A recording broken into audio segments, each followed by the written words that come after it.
Hey guys, tonight we slip quietly into the ancient streets of Rome, where lamplight spills across cobblestones slick from an evening rain, and the air carries the warm scent of bread from a baker's open window. You pause, hearing the muffled laughter of dinner guests behind painted shutters, and somewhere in the darkness, the soft creak of a carriage wheel turning down a narrow alley. You're not here for the Colosseum or the triumphal arches. No, your steps are drawn to the velvet shadows, the places polite conversation pretends not to know exist. Tonight, the marble city will show you a side that the Senate would rather you believe is gossip, and the poets would rather you discover for yourself. And you probably won't survive this without questioning a few assumptions about what civilized really means. So, before you get comfortable, take a moment to like the video and subscribe, but only if you genuinely enjoy what I do here. And as always, tell me in the comments your location and local time right now, because it's strangely comforting to imagine where all of you are as the story winds on. Now, dim the lights, and let's ease into tonight's journey together.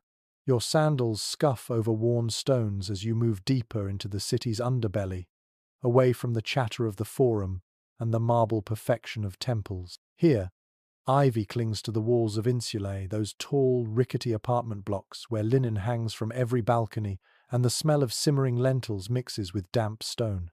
In the half-light, you spot a doorway framed by heavy curtains, the kind you've seen in the homes of wealthy merchants. Behind them lies not a shop or a dining room, but a private triclinium where guests recline on couches, drinking wine diluted not nearly enough for respectability. A mainstream fact you can't avoid. The Romans, for all their love of law and order, tolerated a staggering range of private behaviors, so long as they didn't threaten the public order. That boundary between what's allowed in daylight and what thrives in darkness is what you're stepping over right now. You ease into the corner of the room, unnoticed, as a serving boy offers figs to a reclining matron whose rings could pay the rent for half the block. The soft plucking of a lyre in the background almost hides a quieter transaction taking place. A handoff of a small wax tablet under the couch's edge, a promise for later, perhaps in coin, perhaps in favors. A quirky tidbit surfaces in your mind. Certain neighborhoods in Rome were nicknamed after animals like the wolf's den, not because of actual wildlife, but because of the residents' reputations for certain after-hours entertainments. You can't help but smirk at the idea that someone's address alone could hint at their nightlife habits. Beyond the curtain, the street hums with other quiet arrangements. A group of young men strolls past, each wearing a different colored stripe on their tunics, a subtle code that only certain circles would understand. One of them glances back toward the triclinium, catching sight of someone inside and giving the faintest nod, an invitation or a warning. You can't quite tell. In the back of your mind, you recall that historians still argue whether the darker side of Rome was truly as pervasive as the surviving sources suggest, or whether satirists and scandal-hungry gossip simply amplified the extremes. After all, Juvenal made a career out of painting the city as a carnival of corruption, but satire has a way of stretching shadows. You follow the movement of a servant girl slipping between the couches, her hands steady despite the drunken laughter around her. She refills cups, accepts whispered instructions, and vanishes through a side door that you notice leads not to a kitchen, but down a narrow, torch-lit hall. Your feet almost move of their own accord. The hallway is close, lined with mosaic walls depicting scenes of feasts and hunts, at least at first. The further you go, the more the imagery shifts. Hands reaching toward each other, veils slipping, masks half pulled from faces. These are not the murals the Senate commissions for public baths. Here, the art is for an audience who understands every tilt of a head, every flourish of a robe. The air changes, warmer, heavier, scented faintly with myrrh. You emerge into a smaller chamber where only a few people recline, speaking in low voices. A man with a silver clasp on his toga gestures for a cup to be passed to you. You take it, feeling the cool bronze against your palm, and catch the gleam of a ring on his finger, an engraving of a theatre mask, half smiling, half frowning. He watches you over the rim of his own cup, the way a cat watches something that has wandered too close. This, you realize, is where the real Rome exists, not in the marble monuments, but in the private spaces where reputation, politics, and appetite are braided together. The city's power doesn't just live in the forum, it pulses here, under lamplight, between whispered bargains and shared cups of spiced wine. Somewhere in the distance, a temple bell chimes, marking the hour. The conversation pauses just long enough for everyone to listen, then resumes as though nothing had interrupted it. You feel the pull to linger, to see what promises this night might keep. But in Rome, curiosity is both a torch and a snare, and tonight you're carrying it deep into the shadows. You turn a corner and find yourself under a colonnade washed in pale moonlight, the marble columns catching the silver glow like frozen waves. The hum of the city softens here, replaced by the faint trickle of a courtyard fountain and the rustle of leaves from an olive tree planted long before you were born. At the far end, you see a modest doorway, no gilded arch, no heraldic crest, yet the warm light spilling from it seems to pull you closer. Inside, the air is rich with the scent of honeyed wine and burning incense, a mix so heady it makes you pause. The walls are painted with soft, almost dreamlike scenes of gardens, lovers, and gods. This is not the rowdy backroom of a tavern you crept through earlier. This is deliberate. This is ceremonial. Your eyes land on the small altar against the wall, draped in crimson cloth. Upon it stand figurines: Venus with her calm and knowing smile, and Priapus, carved from olive wood, his exaggerated form both sacred and scandalous. The mainstream historical fact is simple. Roman households often kept small shrines, and their devotion to deities like Venus and Priapus wasn't merely symbolic. People genuinely believed these gods could influence fertility, passion, and personal charm, and they sought their favor not just for marriage or childbirth, but for everyday romantic and physical pursuits.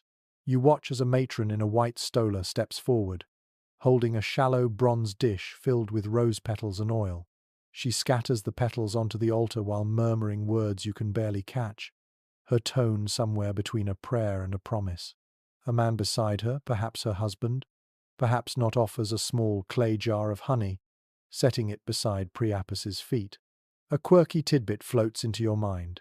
Some Romans believed that rubbing a charm blessed before the statue of Priapus on your own body could grant irresistible allure for the night ahead.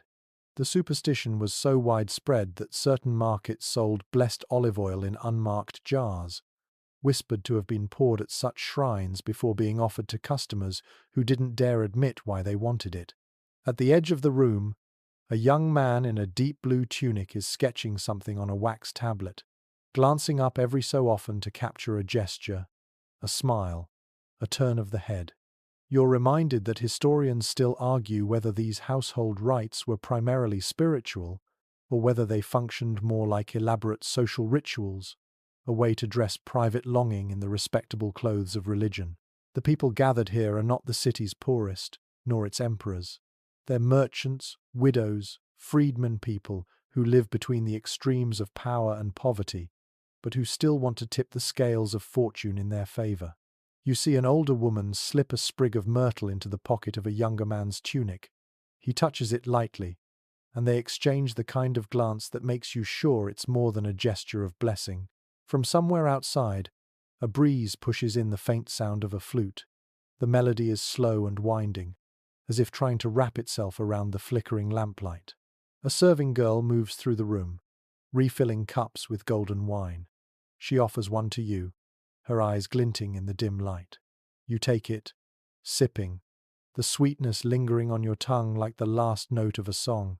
There's a rhythm here: prayer, offering, wine, glance, touch, that feels older than the city itself. You realize you're watching a performance in which everyone knows their part, yet nothing is scripted. It's a dance between faith and appetite, a delicate balancing act where the gods are as much audience as participants. You notice too how the figurines are positioned. Venus elevated slightly above Priapus, her serene gaze looking down on his irreverent grin. The arrangement seems intentional, a reminder that beauty and desire are siblings who never entirely agree on what's proper. As the evening deepens, More guests arrive. Some bring figs and almonds, others small loaves of bread dusted with sesame. These are laid on the altar, but you can see from the sideways glances that they won't all remain there. In Rome, offerings had a way of becoming part of the after-ritual feast. The matron returns to the altar, this time carrying a bowl of water perfumed with bay leaves. She dips her fingers and sprinkles the guests, murmuring a blessing for luck in matters of the heart. A few of the younger women giggle softly, dabbing the drops onto their necks as if applying perfume. You lean back against a cool column, the flicker of the oil lamps painting your shadow across the mosaic floor. Somewhere in the distance, you can almost hear the murmurs of other households performing the same rites, scattered across the vast city. Alone, each gathering is just a whisper. Together, they are the heartbeat of Rome's private nights. And tonight, you are listening to it closely enough to hear every subtle note. You follow the sound of laughter spilling from a street where the lamps seem brighter, the air warmer, as if the city itself is leaning in to watch. The cobblestones are scattered with petals, the doorways strung with garlands of ivy and vine leaves. A flute trills somewhere above you, and the scent of spiced wine drifts thick in the air. You've stumbled into a celebration that pulses with more than music. This is Bacchus's realm, and his followers waste no time in blurring the line between devotion and indulgence. The mainstream historical fact here is as intoxicating as the wine. The Bacchanalia, imported from Greek cult practice, was both a religious rite and a social event, honoring Bacchus, the god of wine, ecstasy, and transformation. In its earliest form, the rites were small and exclusive, but by the late Republic they had swelled into sprawling nighttime gatherings, enough to alarm the Senate into regulating them. And yet, you can see with your own eyes tonight that rules on parchment rarely still a beating heart or a cup in motion. Under a canopy of grapevines, the guests recline on cushions, their fingers stained purple from fresh grapes, and their cheeks flushed from strong wine. A priestess draped in a robe of deep green stands at the center, her hair crowned with ivy. She tilts her head back, pouring a stream of wine onto the earth in offering, and the crowd answers with a cheer. You catch sight of a man wearing a fox mask, his tunic slipping off one shoulder. He offers you a clay cup, and before you can refuse, he's filled it to the brim. The first sip burns, not from heat but from the infusion of cinnamon and honey. He leans closer, speaking over the music. For Bacchus, all boundaries dissolve. His breath smells faintly of figs, his words heavy with promise. A quirky tidbit surfaces. Some accounts claim that during these festivals, the wine was sometimes mixed with hallucinogenic herbs to loosen the mind for divine messages. Whether true or just, a moralist smear campaign, the idea clings to the Bacchanalia like ivy to stone. You take another sip, wondering which version you're drinking. Around you, the dancing begins not the structured steps of the forum, but a wild, swaying rhythm where bodies move like branches in a storm. Some dancers are veiled, their identities hidden. Others wear masks shaped like stags, owls, or serpents. You realize the anonymity is as much part of the rite as the wine, an invitation to step beyond yourself, if only for a night. Historians still argue whether these gatherings were truly orgiastic in the way ancient moralists described, or if later writers exaggerated them to justify the Senate's crackdowns. Standing here, you can see how easy it would be for an outsider to misread the chaos, to imagine more than what's visible. And yet, the glances exchanged, the hands brushing in the half-dark, they carry their own quiet stories. A group of musicians in the corner shifts the tempo. Drums join the flutes, their deep thud resonating in your chest. The priestess begins a chant, her voice low and deliberate, and the crowd answers each line with laughter, claps, or the tossing of more petals. You realize you've lost track of time, the moon seems higher than it was, and the wine in your cup keeps replenishing itself without you remembering to ask. A masked dancer brushes past you, pressing something small into your palm. You glance down to see a grape leaf folded around a fig. Inside, you find a scrap of parchment with a single word written in red ink. You can't read it in the dim light, and by the time you look up, the dancer has vanished into the moving crowd. The space grows warmer, the air thick with perfume and the scent of crushed fruit underfoot. You step back toward the edge of the gathering, feeling the music pull at you even as you try to steady your thoughts. In the flickering lamplight, the ivy shadows seem to shift on the walls, twisting into shapes that almost look like faces. You're aware of your heartbeat now, matching the drum beats, each thud blurring the line between your body and the rhythm of the room.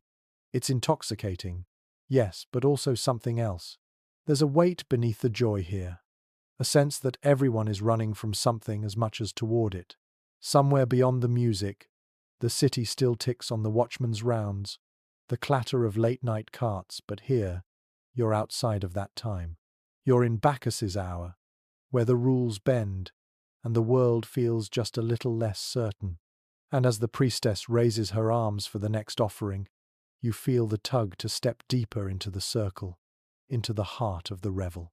After all, in Rome, the night has a way of deciding who you'll be by dawn. You slip away from Bacchus's thrumming revels with your ears still ringing and your mind buzzing, only to find yourself drifting into a quieter quarter of the city. Here the streets are broader, the paving stones cleaner, and the doorways framed with marble. Torches burn in silver sconces rather than smoky iron brackets, casting a steady, elegant glow. The laughter here is softer, the kind of sound that doesn't want the whole city to know. Ahead, you spot a palatial townhouse with its main entrance closed, but a side gate standing ajar. Two men in crisp tunics stand nearby, their eyes scanning the street, not for threats, but for invitations. You pass between them, feeling the weight of their gaze as the gate closes behind you with a discreet click. The courtyard beyond is set with columns draped in silk and roses.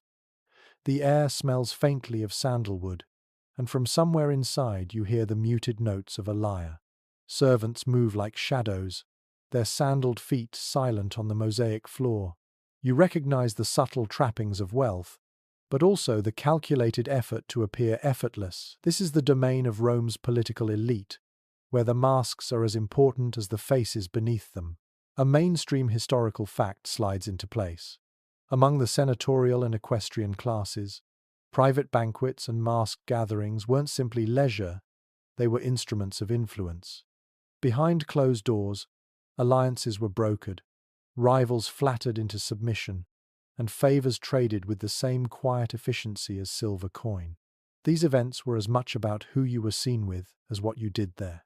Tonight the masks are literal. Guests arrive wearing half-masks of gold, ivory, or lacquered wood. A woman in a crimson pallor glides past you, her mask shaped like a dove. Behind her, a man in deep green wears a lion's snarl, the gold catching the lamplight as he tilts his head toward her. Conversations drift past in fragments, half promises, half teases. No one here admits to recognizing anyone else, but everyone does. A quirky tidbit whispers from memory. Some masks at these gatherings were scented on the inside with pressed herbs or flower oils, a private indulgence meant only for the wearer. It was said that the more exotic the scent, the more exotic the wearer's tastes. You wonder what stories could be told by the bouquet of lavender, myrrh, and something sharper that reaches your nose as a masked man brushes past. Historians still argue whether such masquerades served as mere amusement, or whether they were a strategic cover for conduct that would have been scandalous in daylight. The truth may lie somewhere between pleasure and politics, rarely kept separate rooms in Rome. You're guided into a triclinium, where couches are arranged in a loose crescent around a low table piled with figs, almonds, and small silver dishes of candied ginger. Wine is poured into crystal cups, and the first toasts begin ostensibly to the health of the Republic. But you hear the sly undercurrent in the toasting. To long nights, says one, and longer alliances, says another, earning knowing chuckles. Across the room, a senator you recognize from the forum gestures toward a corner curtained in peacock blue silk. You watch as two guests slip behind it, their masks catching the light for just an instant before vanishing. The murmur of conversation fades slightly in that direction, replaced by the softer sound of fabric moving, The host, an older man with a gold laurel pin at his shoulder, approaches you, his mask plain but his eyes sharp. He asks in a voice as smooth as the wine, "Are you enjoying the anonymity?" Before you can answer, he's already moved on to greet another guest, leaving you with the faint impression you've just passed an unspoken test. The music shifts, slower now, the lyre joined by the hollow pulse of a hand drum. Guests rise from their couches to mingle more freely, the space filling with low conversation and the occasional burst of laughter. The masks seem to embolden some, allowing them to stand closer, speak softer, linger longer in each other's presence. You find yourself near the silk-curtained corner again. A servant passes by carrying a tray of pomegranate seeds in a shallow silver dish. You take a few, the tart sweetness waking your tongue as the fabric stirs just enough for you to glimpse a sliver of shadowed movement inside. Someone laughs softly, and the curtain falls still. In the far corner, an ivory-masked woman stands alone, her gaze fixed on the garden beyond the open colonnade. You follow her line of sight to the moonlit fountain outside, its water catching the glow from within the house. For a moment, it's as if the whole gathering exists in a fragile bubble, suspended between the garden's stillness and the political storm beyond the walls. Here, the masks are both shield and key, concealing the self from the crowd, while unlocking conversations that might shape the course of a career. And as the evening deepens, you sense that some masks may stay on even after the guests return to the daylight streets. The streets grow narrower again as you wander away from the senatorial quarter, the marble facades giving way to plaster walls streaked with rainwater and the faint smell of wood smoke. You pass under a low arch where ivy dangles in heavy ropes, and beyond it lies a small courtyard glowing with lamplight. The light comes not from tall sconces or ornate braziers, but from squat clay lamps lined along a wall, each one casting a soft amber pool around a mural that stops you in your tracks. The wall is alive with painted scenes, gardens, fruit, and most strikingly a figure with an exaggerated smile and exaggerated, well, everything. His name comes to you instantly, Priapus. In these paintings he stands amid grapevines or leans against olive trees, a basket of fruit slung casually at his hip. You can't help noticing the part of him no painter ever minimized. A mainstream historical fact takes shape.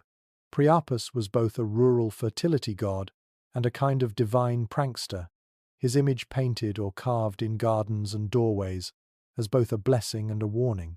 Farmers prayed to him for abundant harvests, and homeowners trusted his famously threatening verses to deter thieves, verses promising thieves far more than arrest if they were caught.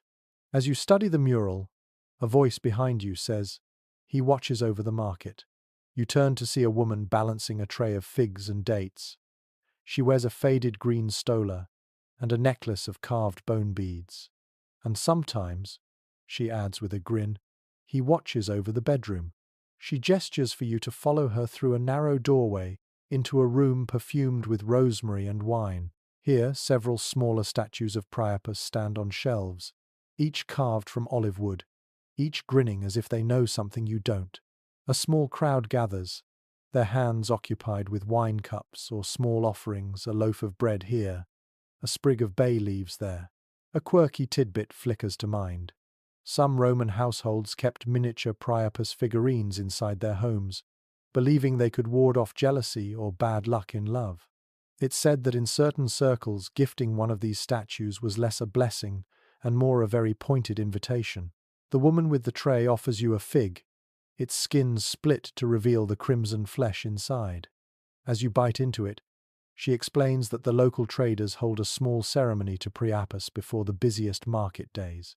It's half tradition, half superstition, pouring wine over the god's feet, scattering rose petals, and making quietly personal requests that range from good sales to good company.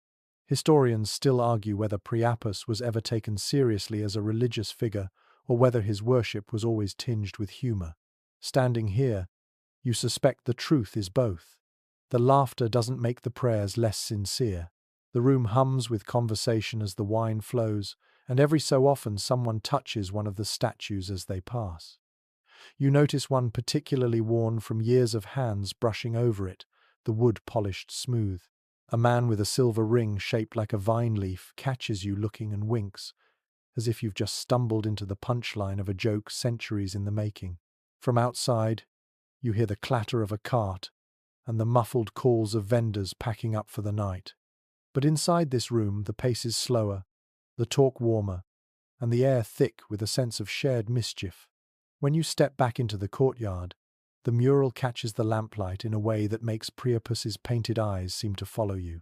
You're not sure if it's a blessing, a warning, or simply good art, but you walk away feeling as though you've just been added to the long list of people this god has quietly seen.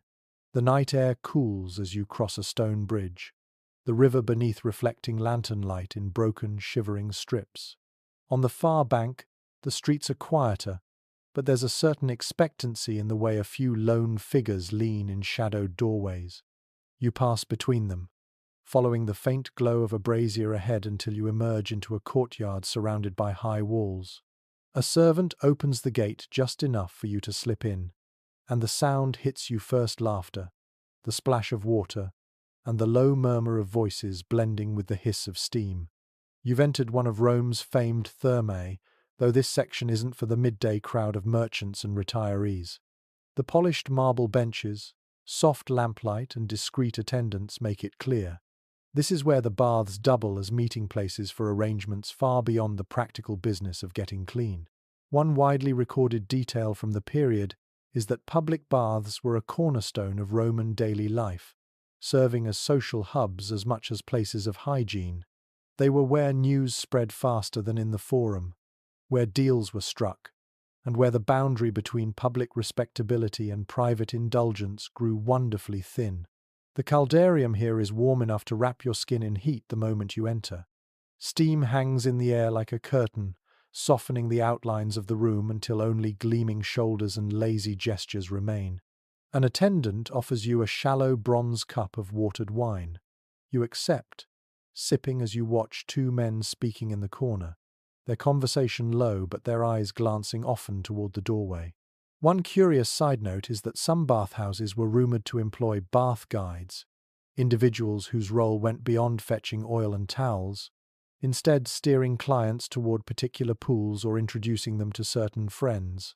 Whether these guides were paid in coin, favors, or both, was a question few patrons bothered to ask. You wander toward the tepidarium, where the water laps quietly against the edges of the pool. A woman sits on the steps, letting her hair drift in the water while speaking to a merchant whose robe is folded neatly beside him. Their heads lean close enough to touch, their voices swallowed by the sound of rippling water. The scene is intimate without being overt, like a dance whose steps everyone here already knows. Scholarly opinion remains divided on whether such late-night gatherings were tolerated by the authorities out of pragmatism or sheer indifference.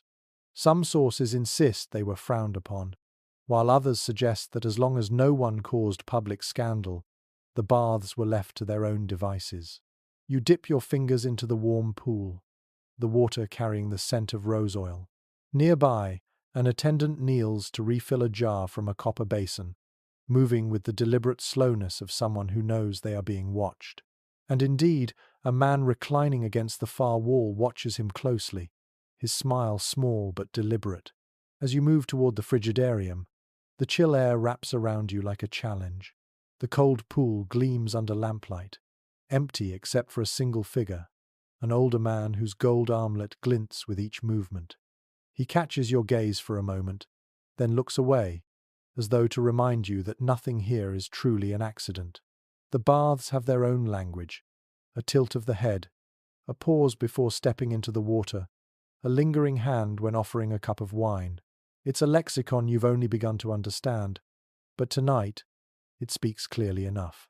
By the time you step back into the courtyard, the stars overhead seem sharper, the air cooler. Behind you, the steam still curls upward, carrying with it 100 whispered conversations you'll never fully hear, but you know their echoes will follow you deeper into the city's night. You leave the baths with the warmth still clinging to your skin, the night air sharpening your senses. The streets tilt upward here, climbing toward the Palatine Hill, and you follow the faint glow of oil lamps set in carved niches. The houses are larger, their doorways framed in marble, and guarded by bronze doors that gleam even in the low light. Somewhere above you, the faint sound of a stringed instrument drifts through the still air, punctuated by soft laughter. The scent of perfume, jasmine, myrrh, something sharper guides you toward a villa whose entrance is guarded not by soldiers, but by two young men in matching deep blue tunics. They glance at each other before stepping aside to let you in. The atrium opens into a long hall lined with frescoes of gardens and pavilions, but it's the figures within the painted scenes that catch your attention, graceful women reclining, their hands mid-gesture, eyes forever fixed on some unseen guest. A well-attested feature of Roman high society was the role of the meretrix honesta courtesans, whose clientele included senators, generals, and wealthy merchants. Far from the backstreet brothel, these women operated in spheres where conversation, poetry, and influence were as important as physical beauty. Some even became confidantes or informal advisors to their patrons, their status both envied and resented. At the far end of the hall, a curtain of fine linen parts to reveal a triclinium draped in silks. Low tables are set with dishes of olives, figs, and almonds dusted with cinnamon. Reclining among the cushions are women whose attire alone marks their profession. Dresses of imported silk, hair adorned with gold pins shaped like dolphins or serpents, each detail a calculated signal to the guests. An offbeat anecdote from the era tells us that certain courtesans commissioned perfumes blended uniquely for them, scents so distinctive that patrons claimed they could recognize a woman's arrival without seeing her, simply by the air shifting in the room. As you move deeper inside, you catch a trace of sandalwood and rose oil mingled, and you can't help but wonder whose signature that might be tonight. In the corner, a woman with hair the color of polished bronze recites a few lines of Ovid, her voice low but perfectly measured. The men around her listen as though every syllable is a gift. You realize this isn't just entertainment, it's negotiation, the weaving of reputation as skillfully as any tapestry. Experts remain at odds over whether such gatherings blurred into political salons or stayed firmly in the realm of private indulgence. The truth, judging by the guarded yet knowing smiles around you, may be that they were both, depending on the company and the hour. A servant offers you a cup of dark wine sweetened with honey, and you accept, letting its warmth slide down your throat. Across the room, a courtesan in a deep green stola tilts her head at you, a silent invitation to join her circle. You hesitate, and in that pause, another guest, a merchant with rings on every finger, moves to take your place. She welcomes him with a smile that reveals nothing but intention. As the night lengthens, the triclinium hums with a rhythm of conversation, laughter, and the occasional burst of applause at a clever verse. Deals are hinted at, secrets exchanged, but all under the protective layer of elegance and wit. When you finally step back out into the night, the air feels different, cooler, quieter, yet charged with the lingering sense that you've just walked through a place where Rome's pleasures and its politics meet in silk-lined secrecy. The climb away from the Palatine takes you toward the clang of distant metal and the faint smell of wood smoke. You pass a small shrine to Mercury, its offerings of coins and garlands glinting in the lamplight, before the street widens into an open space near the old military road. Here, the sound of laughter mingles with the rhythmic thud of boots on hard ground. Rows of tents stretch across the field beyond the city wall, their flaps drawn back to reveal flickers of firelight inside. This isn't the parade ground, nor is it a formal encampment. It's the loosely ordered, half-hidden sprawl of a castra when the night is theirs to keep. Contemporary accounts consistently note that Roman military camps were not monastic fortresses of discipline once the sun went down. While the army maintained strict codes, the presence of unofficial companions, camp followers, was a fact of life. These included traders, entertainers, and those whose profession was less openly named, all moving in a fragile orbit around the soldiers' lives. You weave between the tents, catching glimpses of men in various states of relaxation. One sharpening a sword, while another hums an old marching song, a pair rolling dice on a low stool, a few more gathered around a pot of stew thick with lentils. But there are other shapes in the firelight, women in wool cloaks lined with fur, a boy with a drum, even a man leading a tethered goat for reasons you'd rather not guess.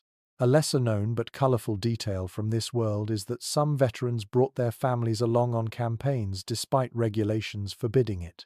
In peacetime encampments, wives and children might live just beyond the official boundaries, blurring the line between the army's public image and its private reality. Near a fire pit, a soldier offers you a cup of watered wine. His helmet sits upside down beside him, filled with pomegranate seeds and dried figs. "Better than what the quartermaster gives us," he says, grinning. A woman at his side adds, "And bought with my coin, not the emperor's." Her voice carries both pride and challenge. The question continues to spark disagreement among researchers. Were these nighttime gatherings tolerated because they kept the troops content, or were they an unavoidable failure of enforcement? Standing here, you can see the logic in both views. Morale is a currency all its own, and no commander ignores its value for long. Further along, the music grows louder. A man in a striped tunic dances on the packed earth, while two others beat time on upturned shields. The crowd cheers him on, coins flashing briefly in the firelight as wagers change hands. In the shadows behind them, quieter exchanges happen, hushed conversations, the passing of small parcels, a quick clasp of hands before parting. You pause near the edge of the encampment, where the lamplight thins and the city's glow fades into the dark. A lone figure stands there, looking out toward the hills. His spear is planted in the earth, but his shoulders are relaxed. When he turns, the smile he gives you is more tired than inviting. Not everyone here is chasing the night. Some are just letting it pass. The wind shifts, carrying with it the mixed scents of firewood, leather, sweat, and roasted meat. Somewhere behind you, laughter rises again, pulling you back toward the heart of the encampment. And as you walk, you realize the same truth you've been finding all over Rome. Whether in marble halls or canvas tents, the night is a stage, and everyone here knows their part. The music from the camp fades behind you, replaced by the uneven rhythm of your own footsteps over cobblestones slick with dew. A faint breeze carries the smell of roasted chestnuts from a nearby vendor's brazier, but another scent quickly overtakes it, thick, exotic, and sweet, like cinnamon and smoke wrapped together. You follow it into a district where the buildings huddle close, their upper stories leaning toward each other as though sharing whispered gossip above the street. A line of lanterns marks the entrance to a small square. Here, merchants from every corner of the empire gather after sunset, their stalls draped in bright fabrics, trays of glinting trinkets, and bowls piled with strange fruits. But it's the stage in the middle that draws the crowd low and wide, scattered with silk scarves, metal cymbals, and a few earthen jars of wine already half emptied. From the far side, you hear the sharp snap of a drum, and a figure steps into the circle of torchlight. Her tunic is cut shorter than Roman modesty allows, her bare arms traced with painted patterns in blue and gold. The crowd leans in as she begins to move, each step fluid, hips swaying in time with the beat. Her hair, black as volcanic glass, is strung with beads that clatter softly when she spins.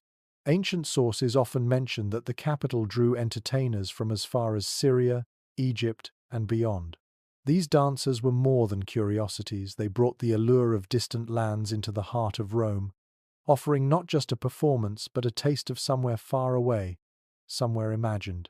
Near the front, a young man offers the dancer a small coin. She takes it without breaking her rhythm, tucking it into the fold of her belt. In return, she spins so close that her perfume, sharp, smoky, and unfamiliar, spills over him. His face flushes in the torchlight, though whether from heat or something else is hard to tell. One curious side note buried in a few dusty commentaries is that certain entertainers were said to speak in half-coded language while they danced, gestures, glances, and movements that meant different things depending on the watcher's understanding. For the uninitiated, it was simply art. For those in the know, it was an invitation or a refusal, as clear as speech. A boy no older than 12 weaves through the crowd, balancing a tray of cups filled with dark red wine. He pauses beside you, and when you reach for a cup, he whispers, "Don't drink it all at once." His eyes dart toward the stage, as though the advice is connected to more than just manners. The drumbeat changes, slower now, more deliberate. 2 more dancers join the first, their costumes different, one in a long skirt of gold-threaded cloth, the other in loose trousers of emerald silk. The 3 move together, weaving in and out like strands of rope, the shapes they form at once playful and calculated. You notice a few audience members slipping away toward the narrow alleys at the square's edge, their departure as unremarked as it is purposeful. Scholarly opinion remains divided on whether these gatherings were purely entertainment or whether they served as discreet fronts for other transactions. You watch a merchant in a striped cloak lean to whisper in the ear of the emerald-trousered dancer during a pause in her steps. She laughs, not the bright, public laugh of the performance, but something smaller, private, and disappears with him into the alley. The music quickens again, pulling the crowd's attention back to the stage. The lead dancer now holds a small clay jar, pouring a thin stream of fragrant oil into her palm and letting it trail down her arm as she moves. The scent catches you even from a distance, spicy, rich, impossible to place. A man beside you mutters, "That's worth more than half this crowd earns in a month." Whether he means the oil or the woman using it, you can't be sure. An older woman in the audience claps along, her bracelets jingling in counterpoint to the drum. She catches you looking and says with a grin, "First time?" You nod, and she leans closer. Then remember, never believe the performance ends when the music stops. She turns back to the stage, leaving you with the uneasy sense that the night here has layers you can't yet see. The final song ends in a flurry of motion, spinning skirts, tossed scarves, the deep roll of the drum echoing off the walls of the square. Coins rain onto the stage, flashing briefly in the torchlight before vanishing into the dancers' quick hands. The crowd begins to thin, some heading toward the wine stalls, others melting into the network of side streets. You linger, watching as the lead dancer gathers her scarves into a bundle. She glances up, and for the briefest moment, her gaze catches yours. Not the sweeping look of a performer, but something sharper, appraising. Then she turns away, vanishing into the same alley where the merchant disappeared earlier. The square grows quieter, the torches sputtering as their oil burns low. Somewhere in the distance, the river laps against the embankment, and the faint sound of a flute carries through the night air. You realize your pulse is still matching the rhythm of the drums, as though part of you is reluctant to leave the circle of torchlight behind. In Rome, you think, even the smallest stage can hold the entire city's secrets if you know how to watch. The alleyways spill you back toward the heart of the city, where the night smells of trampled flowers and overturned wine cups. Lanterns hang from poles strung across the street, their yellow light trembling with every breeze. Somewhere ahead, a roar of voices swells and breaks like a wave.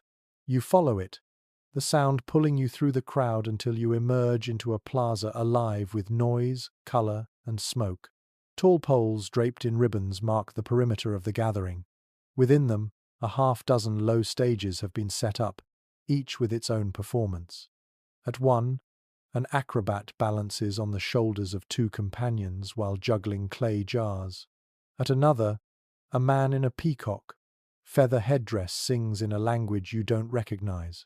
But it's the stage at the far end, under the largest awning, that holds the tightest knot of people. When you edge closer, you see why. A troupe of entertainers from the eastern provinces has taken over the platform. Their clothes shimmer under the lamplight sashes of turquoise and gold, skirts that flare with every turn, bare feet moving in a rhythm older than the empire itself. They don't just dance, they tell stories with each gesture.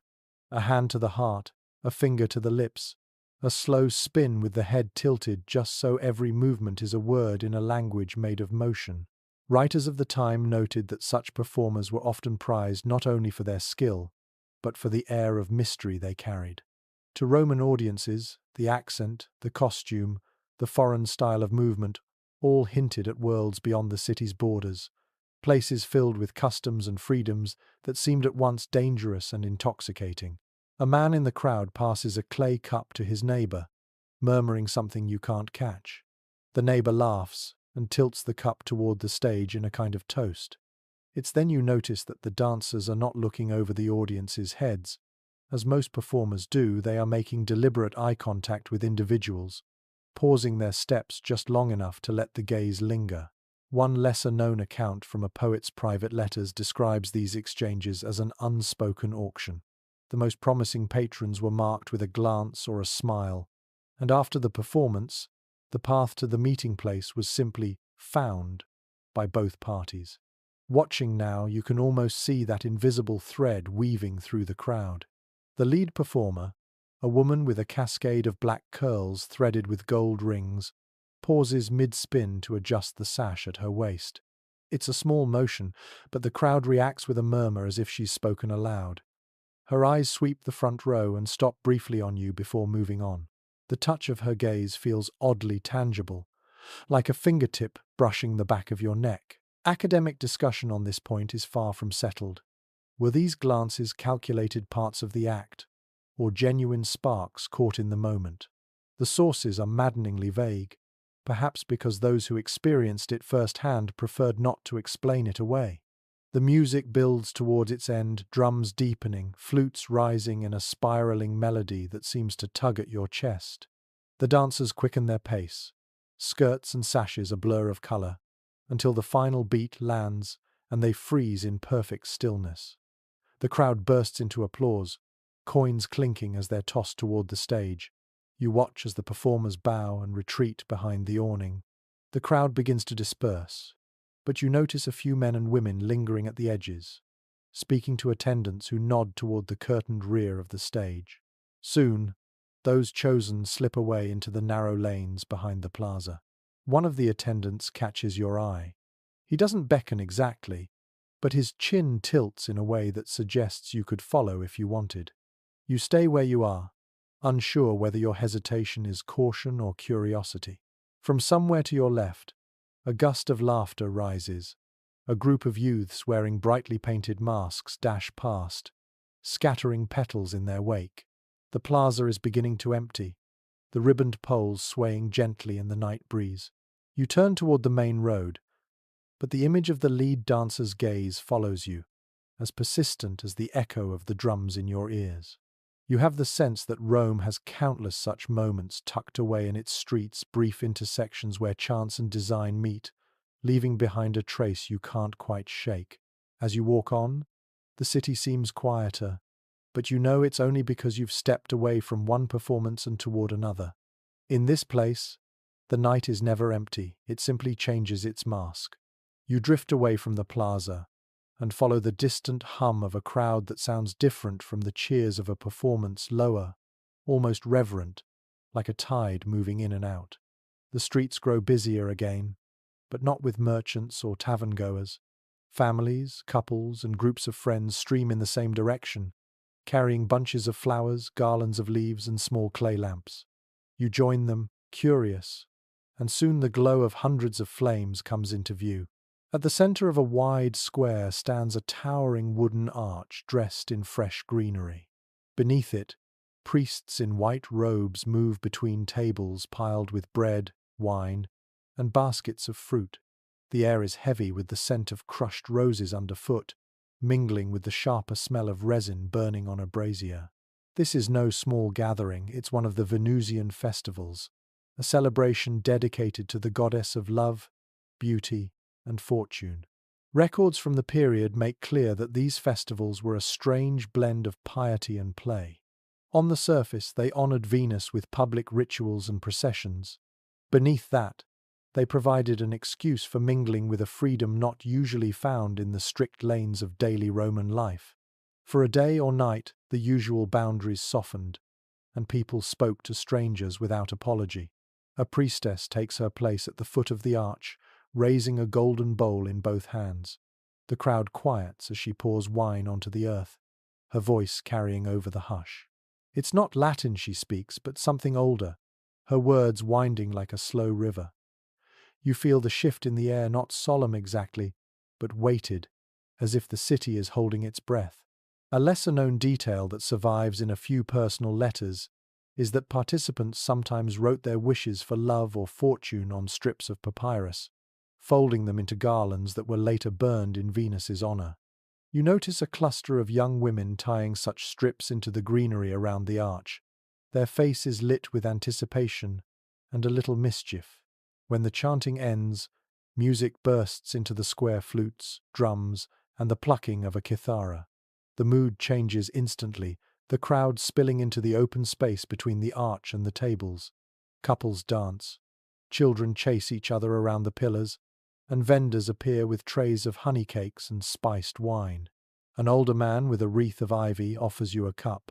"For Venus," he says, his eyes bright with drink. The wine is sweet, warming your throat as he leans in. "She likes it when we remember she's not just a statue." His laughter mingles with the music before he's swept away into the crowd. Some historians suggest that the more playful customs of the Venusian festival's flirtations, exchanged gifts, stolen kisses were tolerated because they served as a release valve for the city's otherwise rigid moral codes.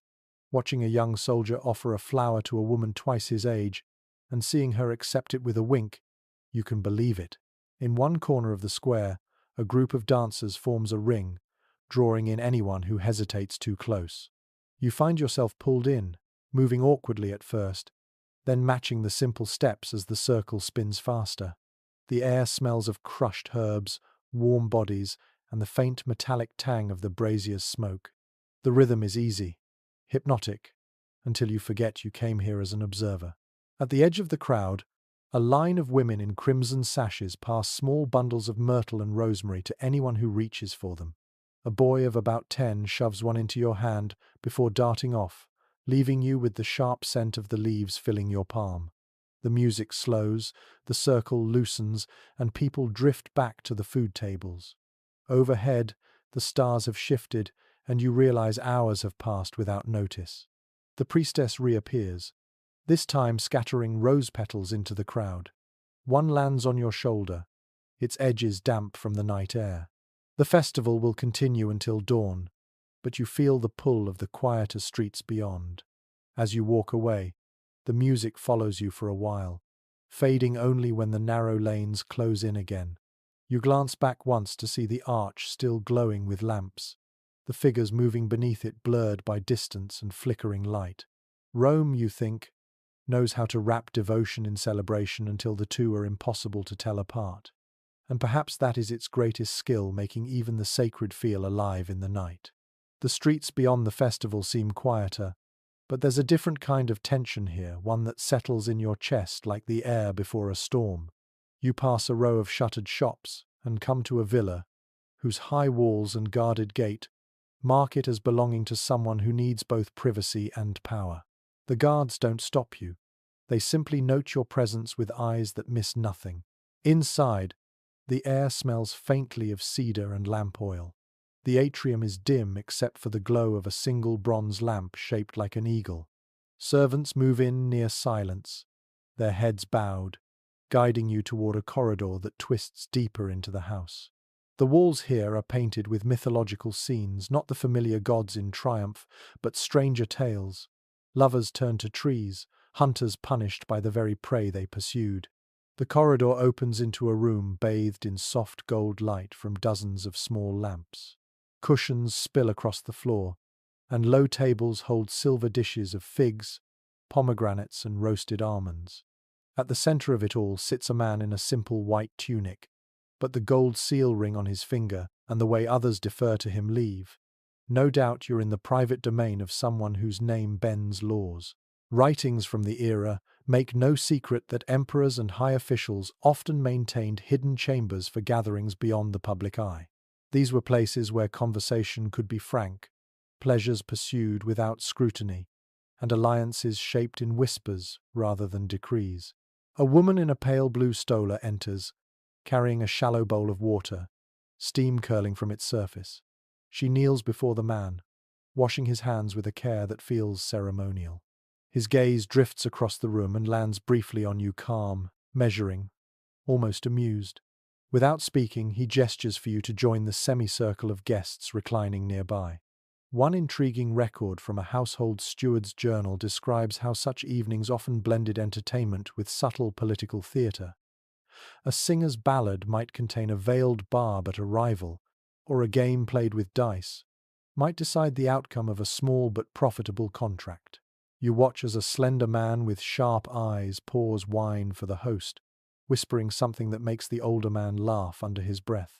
A poet begins reciting verses soft, languid, each line rolling into the next like warm honey. Between the words, servants move through the room, offering dishes of honey-soaked dates and cups of spiced wine. A guest to your right murmurs a toast, to the emperor's health, though you suspect the name on his lips is less important than the alliances in this room. Experts remain at odds over how much of what happened in these gatherings was genuine indulgence and how much was calculated display. Judging by the measured pace of conversation and the glances traded between certain guests, it's possible no one here truly relaxes, even in silk and lamplight. The host rises, crossing the room to where a small lyre rests against the wall. He plucks a few strings, the notes soft and deliberate. The conversation quiets as the melody unfolds, an old song, you're told later, known only among a handful of the city's elite. You realize you're witnessing something that will never be mentioned outside these walls. When the music ends, the host claps once, and servants draw back a curtain at the far side of the room. Beyond it lies a smaller space, even more richly lit, where the scent of burning myrrh drifts in thick waves. Several guests rise and slip inside, their movements unhurried but purposeful. You stay where you are, watching as the curtain falls back into place. The host catches your eye again, his expression unreadable. Then he returns to his seat, lifting his cup in a gesture that feels both like welcome and warning. Later, as you step back into the cool night air, you realize you've been holding your breath. The villa's walls rise behind you, sealing in whatever else this evening holds, and Rome's streets open ahead, ready to swallow you back into their restless flow.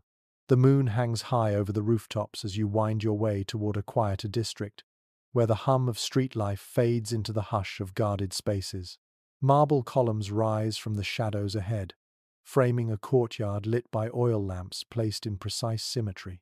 The place smells faintly of laurel leaves and cool stone, a stark contrast to the perfume and spice lingering in your memory from earlier. At the center of the courtyard stands the domed Temple of Vesta, its circular form seeming to contain the night itself. You hesitate on the threshold, aware of the sanctity of this place. The Vestal Virgins live here, Rome's priestesses of the hearth, bound to 30 years of service and an unbroken vow of chastity. Even emperors are said to approach them with a careful blend of respect and fear. Surviving records tell us the Vestal's role was far more than ceremonial.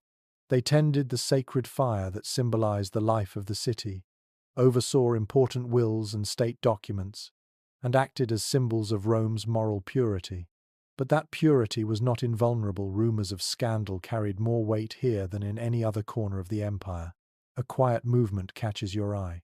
In the colonnade, two women in the white stola of the Vestals speak in low tones, their faces turned slightly away from the lamplight.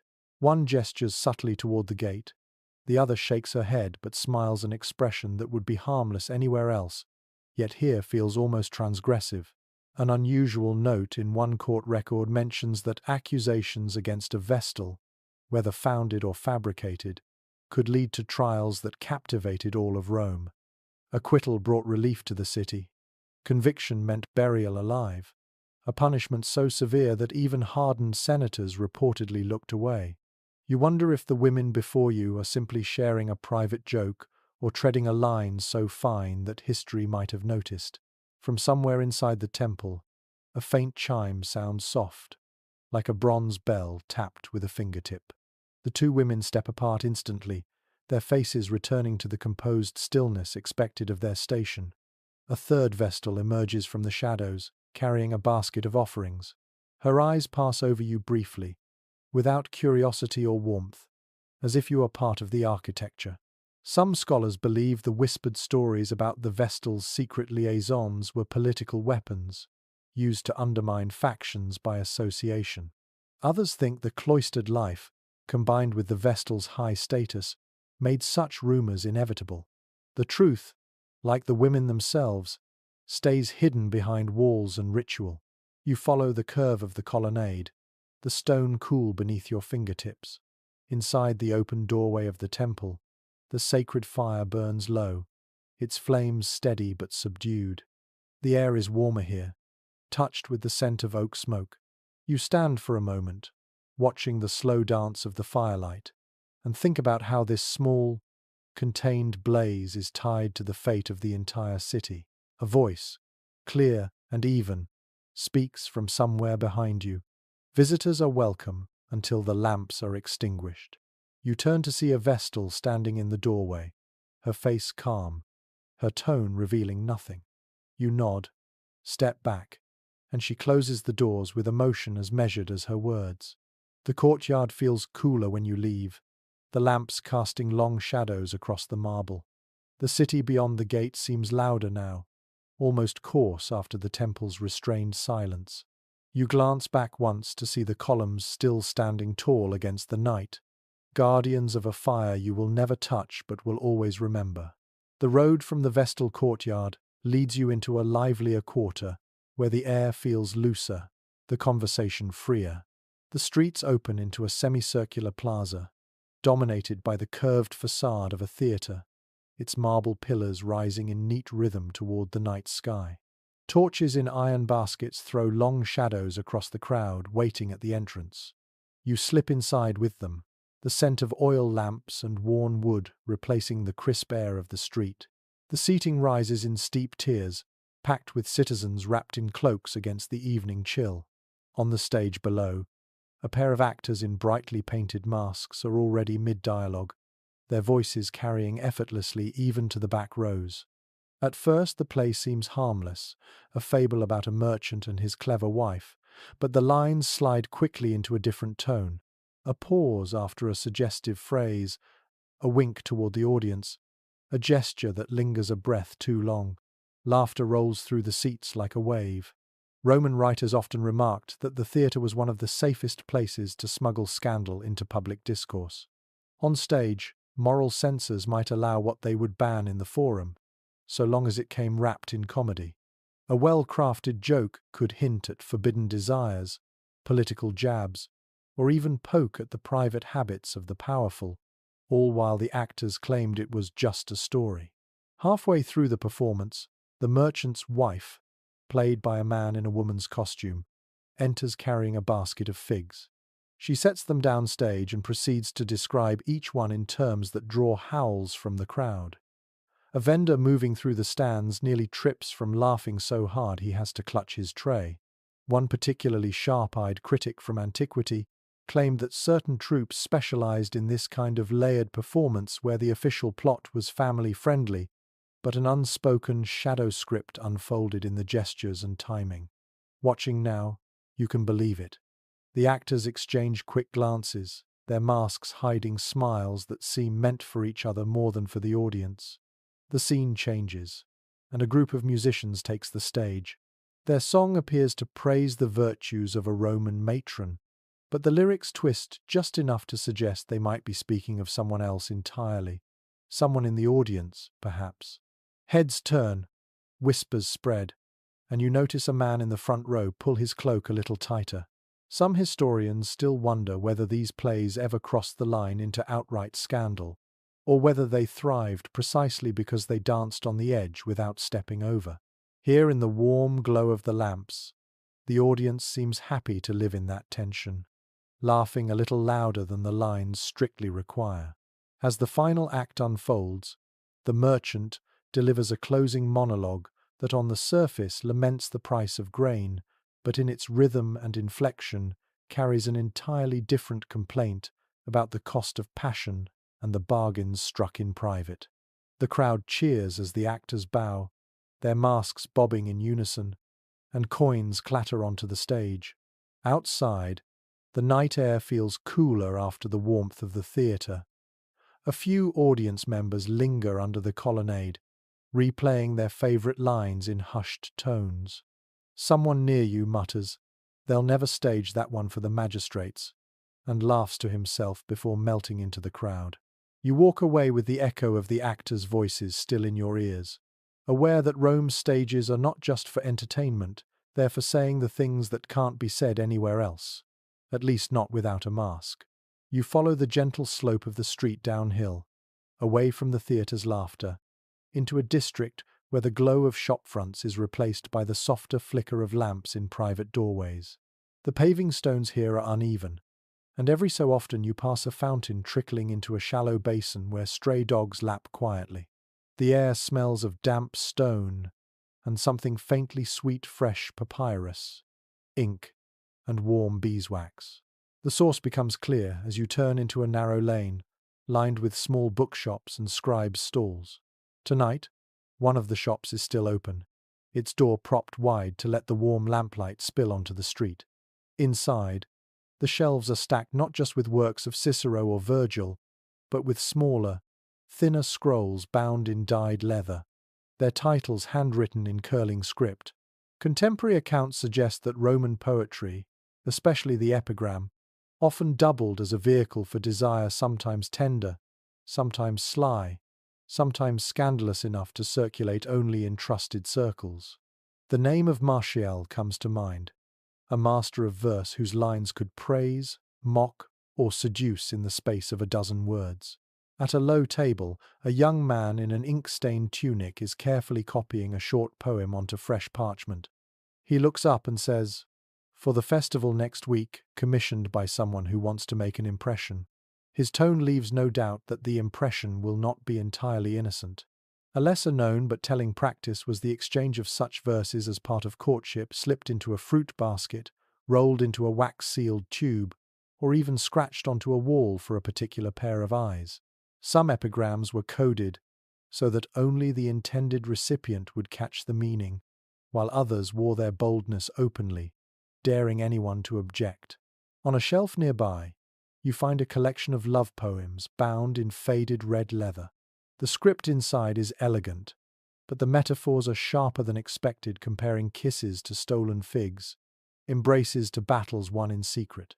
One page even carries a small painted flourish of ivy leaves curling around the margins, as if the scribe couldn't resist decorating the words themselves. A grey-haired bookseller in a long wool tunic notices your interest. "Words travel faster than feet," he says, tapping the cover. "But they also linger longer, especially the dangerous ones."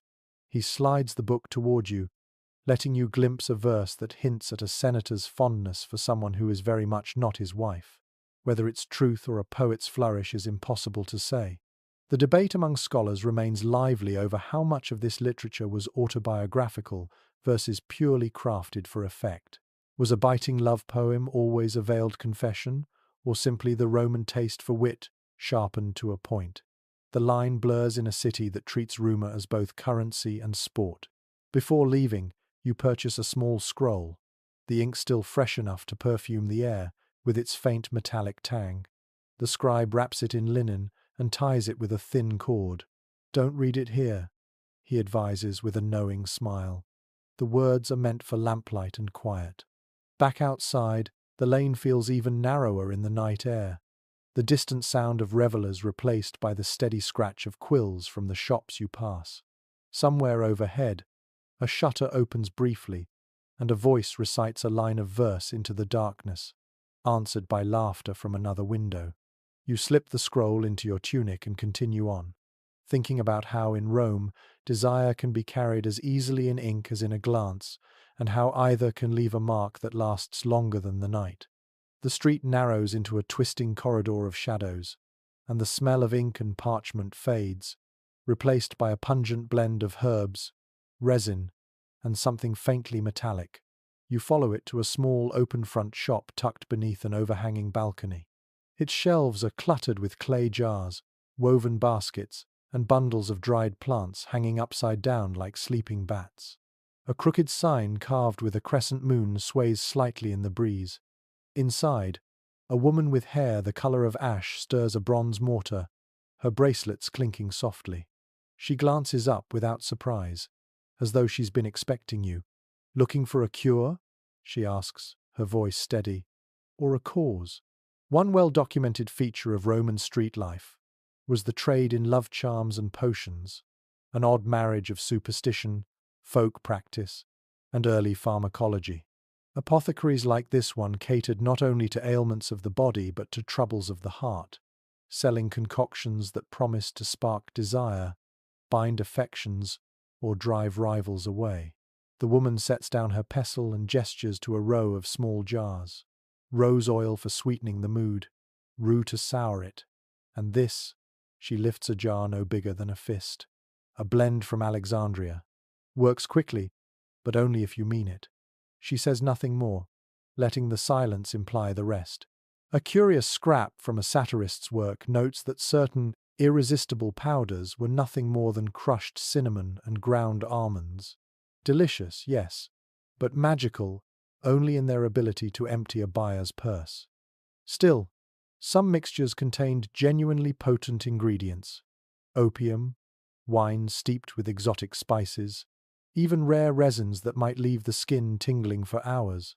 You wander further inside, where a younger man is tying bundles of fresh mint with strips of linen. He looks up and says, "Some want to attract, some want to forget. The second is harder." He slides a small packet toward you, wrapped in waxed cloth and tied with a red thread. "Burn this at midnight if you wish to let go of someone." The debate among experts continues over whether such practices were harmless theatre or carried real physiological effects. In a city where belief itself could tip the balance of the heart, perhaps it hardly mattered. A small wooden box near the counter catches your attention. Inside are amulets carved from bone, each etched with strange symbols. The woman notices and explains, "For protection sometimes from others, sometimes from yourself." Her tone is light, but her eyes are serious. You choose a simple clay vial sealed with wax, its contents unknown. She wraps it in cloth and slips it into your hand with a quiet warning. "Remember, the gods may grant what you ask, and they may not care if it's good for you." Back outside, the night air feels cooler, the herb scent still clinging to your clothes. In the narrow lane, a couple walks past, their hands barely touching but their steps perfectly in sync. You wonder if they've ever stood where you just were, making their own bargains with plants and powders. As you move on, the vial in your pocket feels heavier than it should. In Rome, love is not only written in verse or spoken in the dark, it can be bottled, bought, and bargained for, carrying with it both promise and peril. The lane from the apothecary leads you toward a district where the buildings stand taller, their facades freshly whitewashed, and the doorways guarded by bronze knockers polished to a mirror shine. Here the air smells faintly of cedarwood and warm bread, but the sound is different. No music or shouts, only the muted rhythm of voices speaking behind closed shutters. You slow before a grand atrium house where the front door stands ajar. A servant in a plain tunic leans against the threshold, glances at you, and then disappears inside without a word. Curiosity draws you across the mosaic floor of the entryway, your footsteps echoing softly. Within, the light is dim, filtered through linen curtains, and the air is warm with the scent of spiced wine and beeswax candles. According to surviving letters and legal records, Rome's marital arrangements were often far more flexible than the official moral code suggested. The matrona, a wife of high status, could wield enormous influence socially, politically, and privately, and not all her influence was confined to her husband's household. Alliances were built not just at the Senate or the marketplace, but in whispered conversations across a dining couch. At the far end of the room, a woman in a pale saffron stola reclines on a cushioned seat, her hair pinned with a gold comb shaped like a dove. A man sits opposite her, leaning forward just enough that their knees nearly touch. His voice is low, but her laughter carries through the room light, practiced, the kind that invites more words. One striking detail from a senator's memoir hints at the subtle signals of such meetings. A hand resting too long on a wine cup, a brooch worn in a particular position, Even the arrangement of a woman's veil could be a private message to someone watching.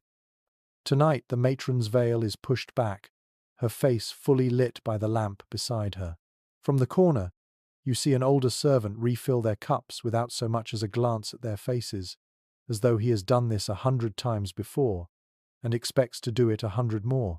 Whether he chooses not to notice or is part of the arrangement is impossible to say. Historians remain divided over how common these quiet entanglements were. Some argue they were the exception, the talk of scandalmongers looking to sell a story. Others suggest they were an open secret, tolerated so long as they caused no public embarrassment. A second man enters, a cousin perhaps, or a trusted friend. He greets the woman with a kiss on the cheek, lingering a fraction too long before turning to speak with the first man. The conversation continues in the same low tone, but the energy in the room has shifted, like a board game with new pieces suddenly in play. The matron catches you watching. She doesn't look away, instead, she holds your gaze for the space of a breath, her expression unreadable. Then she reaches for a fig from the table, bites into it slowly, and returns her attention to her companions. A younger woman, perhaps a handmaiden, appears beside you. She offers a small dish of almonds and murmurs, "Not all alliances are sealed in the forum." Her voice is neutral, almost casual, but the weight of the words lingers. You finish the wine offered to you earlier, its spice lingering on your tongue, and step back into the cooler air of the street. Behind you, the murmur of voices resumes as though nothing had paused. The door closes quietly, leaving the house's secrets behind its polished bronze and painted walls. And you, once again, are walking Rome's streets with the sense that in this city, every open door has another story waiting behind it, if you choose to step inside. The street bends sharply and opens into a smaller square where the stone underfoot is worn smooth by centuries of steps. Here, the walls are closer, the upper stories almost touching, and the lamplight paints the plaster in warm gold. At first glance, it looks like any quiet corner of the city at night until you notice the writing. It's everywhere. Faded lines scratched into the plaster, letters painted in red and black, crude drawings and short, sharp phrases carved deep into the stone. Some are old enough to be half lost to time, others fresh enough that the lime still flakes from the letters. Archaeological records, especially from Pompeii, reveal that graffiti was a favored medium for the Romans to express wit, rivalry, politics, and desire. Walls became public diaries, confessionals, and marketplaces of the heart. Some inscriptions praised lovers in extravagant verse, others mocked rivals, and still others promised favors in exchange for a discreet meeting place. You run your fingers over one line painted in neat capitals. Livia. Your eyes conquer more than Caesar's armies. A little farther along, in a quick, slanted hand, someone has scrawled, "I was here with Marcus." He knows. The two messages face each other like opponents in an argument. One fragment of a scribe's memoir notes that lovers sometimes hired literate street writers to inscribe messages on their behalf, especially if they wanted them to be legible, poetic, or particularly biting. The illiterate could still join in, marking hearts, symbols, or even handprints. A man in a leather apron is leaning against the wall, watching you read. He gestures toward a patch of fresh writing. "New today," he says, and already the neighbors are talking. The message reads, "To the one who stole my necklace, you stole my heart too." Whether it's meant as humor or genuine confession, the smudged paint suggests haste, maybe even nerves. Scholars disagree over whether such graffiti was taken seriously or treated as entertainment. Standing here, you can feel how it might be both public enough to be shared, private enough to carry a hidden meaning known only to two. At the far end of the square, a set of steps leads to a narrow alley. The walls here are even denser with markings, layered until the letters overlap. In the flickering lamplight, you spot crude drawings of ships, gladiators, and scenes that leave little to the imagination. A particularly bold image shows a figure pouring wine for another, reclining on a couch above it, the inscription, "Better than Bacchus himself." You pause at one wall where a small wooden box hangs by a cord. A slip of parchment pokes out. ink still drying.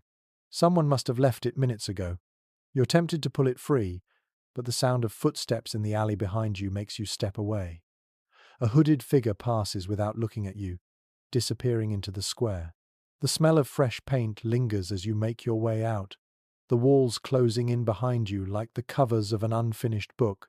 Back on the main street, the night feels different, as if the city has been whispering to itself, and you've just overheard a fragment. In Rome, it seems, even the bricks have something to say if you know how to read them.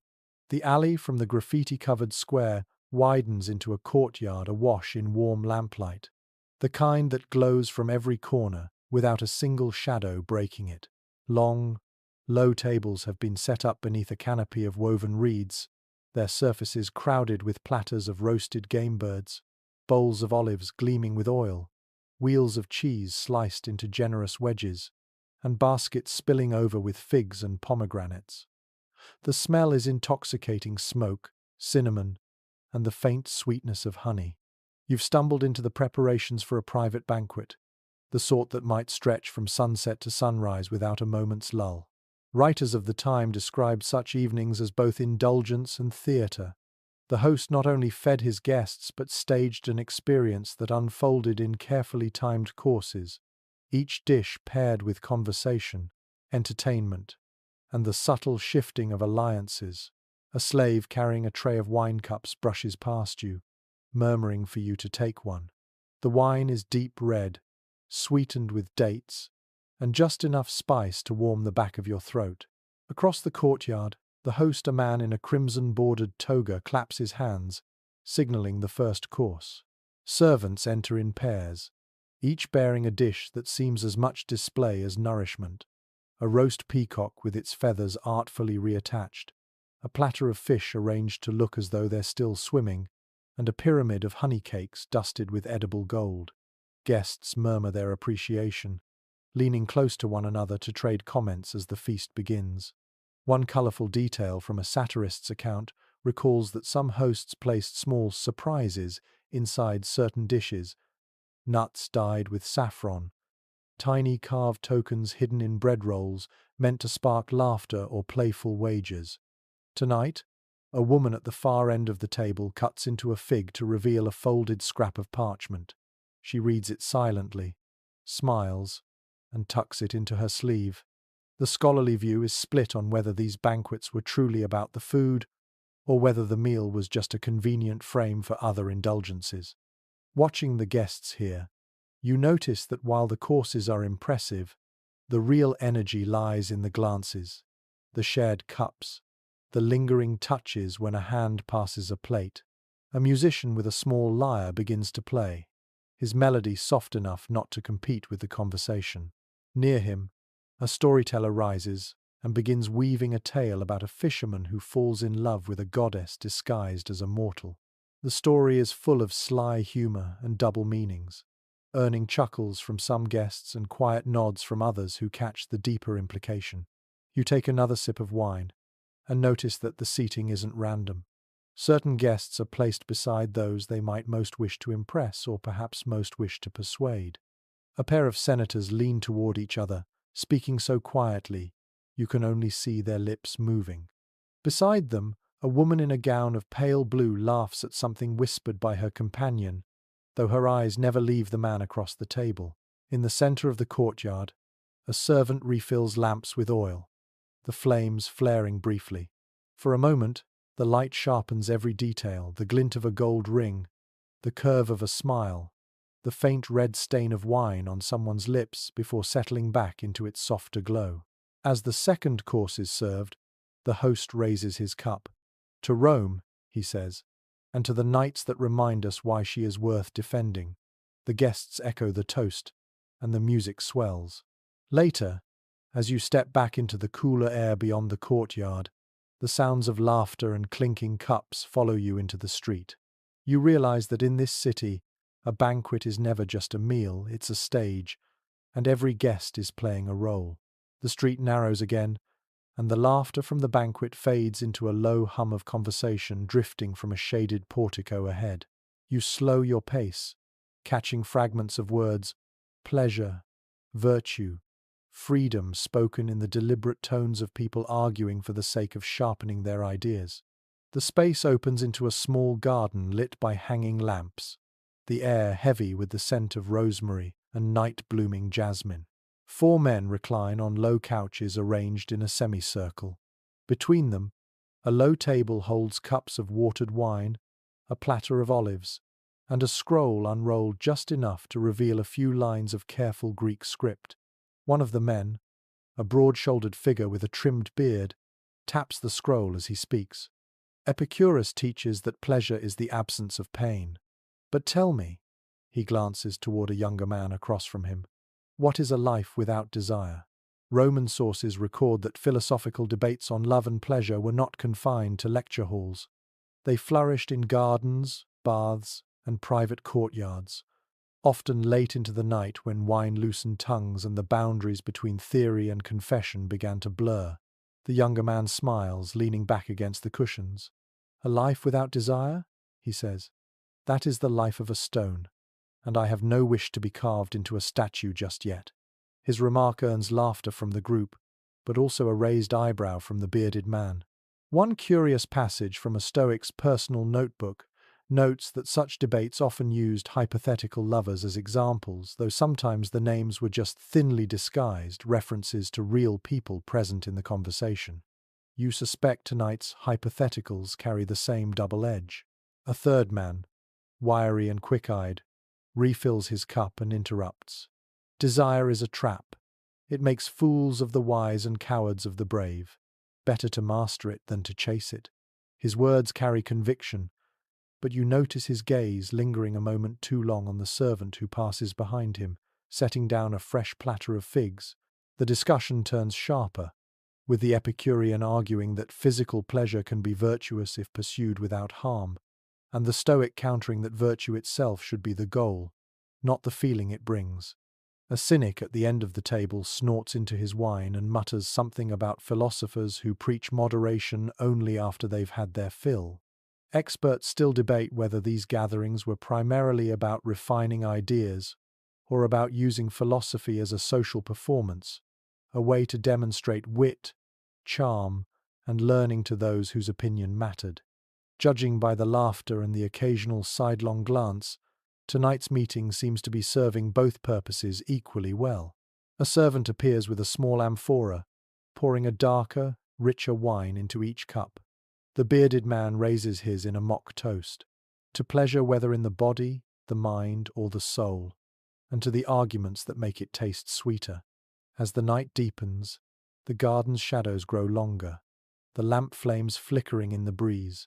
You rise quietly, stepping out through the ivy-covered archway back into the street. Behind you, the voices fade to a murmur, still circling the same questions that have been asked for centuries. In Rome, even philosophy is laced with the pulse of desire, and the debate over whether to master it or let it lead the way is one the city never truly settles. The ivy-covered arch gives way to a slope leading toward the river, where the breeze carries the damp, mineral scent of water mixed with the faint tang of olive oil burning in nearby lamps. The streets here are quieter, though not empty shadows pass in pairs, and the occasional flicker of gold on a bracelet or earring catches the lamplight. Overhead, the stars blur in the haze, but one glows steady, framed by the rooftops. Jupiter, bright and unmoving. You round a corner into a narrow market street where stalls are shuttered, their awnings tied back. A single table remains open, draped with indigo cloth and covered in wax tablets, polished bronze armillary spheres, and bowls of smooth river stones etched with symbols. Behind it sits an older man with a short, silver beard, arranging a stack of star charts. Accounts from the period note that astrology was deeply woven into Roman life, not merely for predicting harvests or military campaigns, but for guiding matters of the heart. Lovers timed meetings by the moon's phase, and some refused advances until the stars aligned in their favor. The astrologer looks up as you approach, eyes sharp despite the dim light. You have the look of someone waiting for the right moment, he says. His Latin is measured, precise. He gestures to a stool opposite him and slides a wax tablet toward you. Tell me the day and hour you first met the one you're thinking of. You give him a date, and he begins scratching figures into the wax with a stylus. Venus in trine with Jupiter, he murmurs, favorable for beginnings. But Mars was ascendant, so there will be conflict, or great passion, or both. He glances up with a faint smile. Perhaps the same thing. One intriguing detail preserved in a poet's private letters is that some Romans carried small lead tablets, inscribed with favorable horoscopes, keeping them close as charms. Others paid to have a rival's stars read, in a way that foretold misfortune, hoping to sour their prospects in love or politics. The astrologer produces a small bronze disc engraved with constellations and turns it in the lamplight. For a fee, I can mark the next night your stars will favor you, he says. His tone is casual, but the offer hangs between you like a suspended coin. From a doorway nearby, a woman watches. She wears a hooded cloak, but the edge of a gold hairpin glints in her hair. She catches your eye for an instant before disappearing inside, as if to remind you that the right moment might be closer than the stars suggest. Scholarly opinion remains divided on whether such consultations were sought out of genuine belief or as a way to add ceremony and a touch of inevitability to decisions already made. The way the astrologer's hand lingers over the wax tablet makes you think it's not entirely about fate. He hands you a folded scrap of parchment, its surface dusted lightly with crushed lavender. When the moon is half and Jupiter is clear in the east, he says, "Go where the river bends, and you may find what you seek." You tuck the parchment into your belt and step back into the cool night. The river's dark surface shimmers faintly ahead, and for a moment you feel the pull to follow it now, to test whether the stars are truly waiting for you, or whether, like so much in Rome, they're just another stage for desire to play upon. The astrologer's words still hum in your mind as you leave the riverfront and follow a street lined with small shadowed shrines. Their niches are crowded with clay figurines, some weathered into anonymity, others painted in vivid reds and blues that have somehow resisted the years. A faint smoke of incense drifts from one open doorway, curling upward in lazy spirals. You step inside to find a room no larger than a market stall. Its walls are covered with painted panels depicting figures unfamiliar even in Rome. A woman with a lion's head, a man with the horns of a bull, a winged child holding a bowl of fire. The air smells of cedar resin and something sharper, almost metallic. At the center, a bronze brazier glows, tended by a man in a dark linen robe. Roman accounts speak often of imported cults, religions, and rites brought from Egypt, Syria, and beyond that, promise transformation, protection, or ecstasy to those willing to step outside the state-sanctioned gods. Some drew curious onlookers, others gathered devoted followers who met in secret, their rituals whispered about in the streets. The priest greets you with a nod and offers a small cup of liquid dark as ink. "To see what cannot be seen," he says, his accent marking him as a foreigner. You sip cautiously. It tastes bitter, earthy, with a heat that blooms at the back of your throat. One lesser-known inscription found in an abandoned shrine records that certain initiations involve not only prayers, but acts designed to bind the initiate to the god's will through oaths, symbolic touches, and the sharing of scented oils said to carry the deity's presence. Whether the binding was physical, emotional, or imagined, seems to have been left for the initiate to decide. Around the brazier, 3 women kneel, their heads bowed.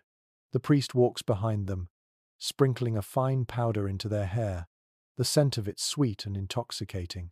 He speaks in a language you don't know, the syllables rhythmic, almost like chanting. The women's shoulders rise and fall in unison, as though breathing to the same beat. Experts remain divided on whether these imported rites were seen as threatening to Roman morals or simply absorbed into the city's endless appetite for novelty. The truth, you suspect, is that their mystery was part of their power. What is hidden is always more tempting than what is known. The priest looks at you again. "You are only passing through," he says, not as a question.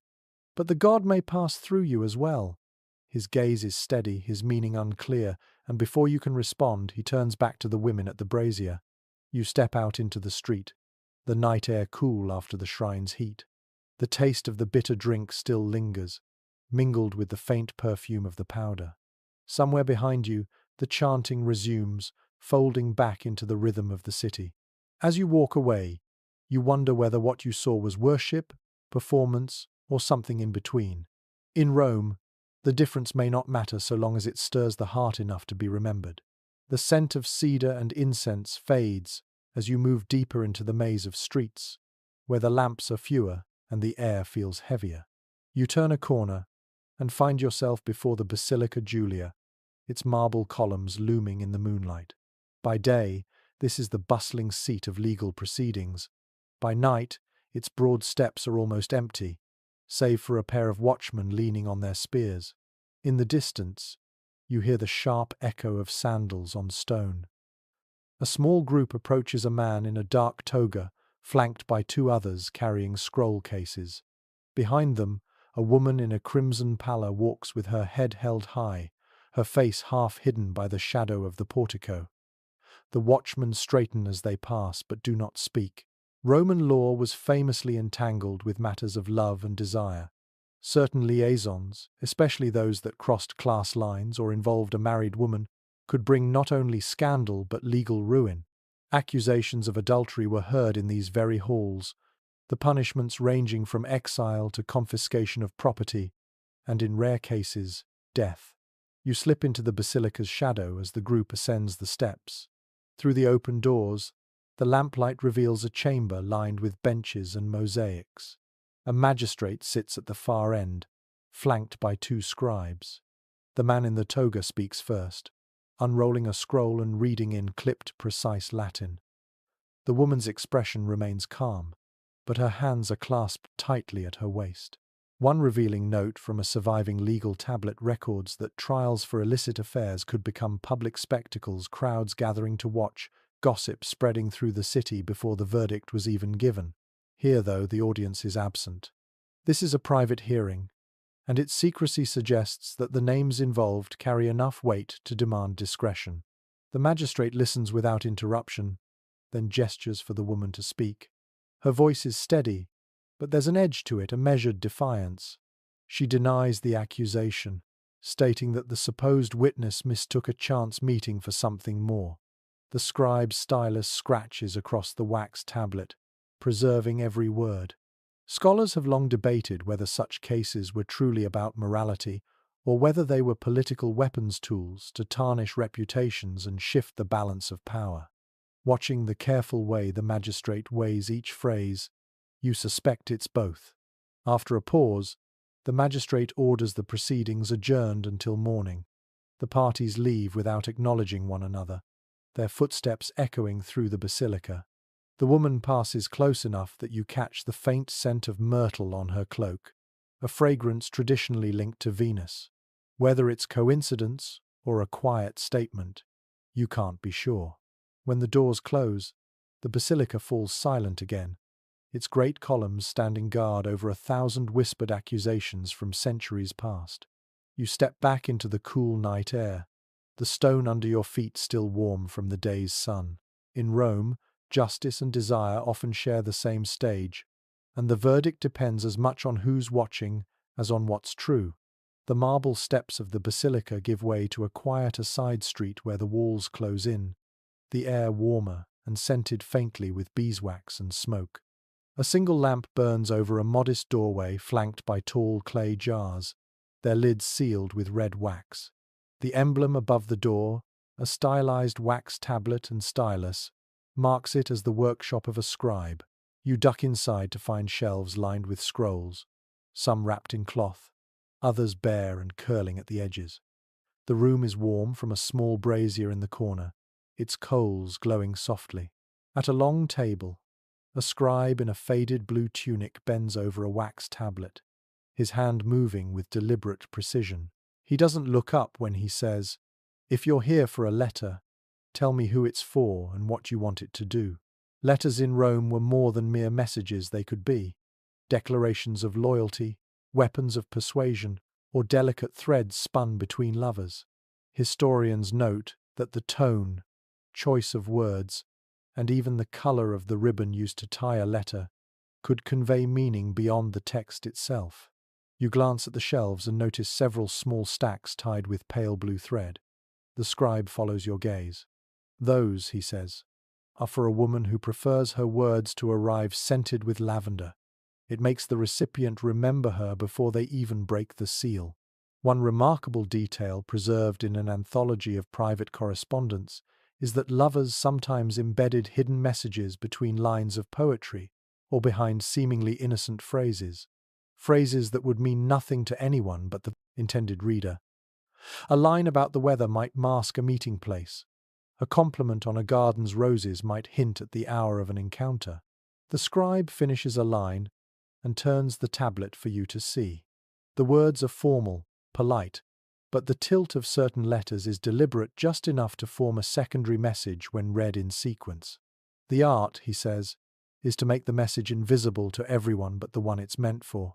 Experts remain divided over how widespread this practice was. Some argue it was a romantic flourish reserved for the elite, while others believe it thrived across the city, especially where discretion was essential.